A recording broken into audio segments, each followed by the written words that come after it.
সব সময় শুধু অনলাইনে ওয়েদার রিপোর্টের ওপর ডিপেন্ড করে কোনো ডিসিশান নেওয়াটা ঠিক নয়। অ্যাকচুয়ালি কাল দেখছিলাম যে আজ শম্ভুবালাতে থান্ডারস্টর্ম আর হেভিলি রেন দেখাচ্ছে, বাট আজ সকালে দেখো ওয়েনেসডে মর্নিং আর কীরকম রোদ ঝলমলে ওয়েদার, তার সঙ্গে নীল আকাশ, পুরো মেঘমুক্ত আকাশ বলা যেতে পারে। আর এই পাহাড়ি ভিউ বর্ষার শুরুতে প্রথম গাছেতে আমি পেয়ারা দেখতে পেলাম, ছোট ছোট পেয়ারা ধরেছে।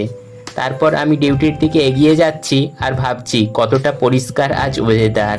না, বেসিক্যালি ব্যাপারটা হচ্ছে ডিউটিতে যাওয়ার সময় বৃষ্টি হচ্ছে না ঠিকই, খুব ভালো কথা, কিন্তু বর্ষাতে একটু বৃষ্টিরও দরকার। আর বৃষ্টি না হলে অ্যাটলিস্ট ওয়েদারটা ঠান্ডা হলেই যথেষ্ট। যেমন কাল রাতে এখানে আমি ব্ল্যাঙ্কেট ইউজ করেছিলাম রাত্রিবেলা শোয়ার সময়। আর মায়ের সাথে কথা বলে বুঝলাম ওয়েস্ট বেঙ্গলে এখন প্রচণ্ড গরম চলছে, তীব্র দাবদাহ বলা যেতে পারে। বিকেলে যখন বেরিয়েছিলাম পড়ন্ত সূর্যরশ্মিতে চারপাশের ভিউটা অসাধারণ লাগছিল। আর বর্ষাতে মার্কান্ডার এই খরস্রোতা রূপ দেখতেও দারুণ লাগে, পুরো বন্যা বন্যা ভাইবস ফিল হচ্ছে। চারপাশে নীল আকাশ আর মার্কান্ডা দিয়ে প্রচণ্ড জলের স্রোত।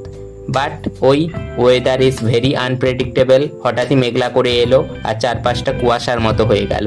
তাই আমি ফটাফট রুমের দিকে এগিয়ে গেলাম।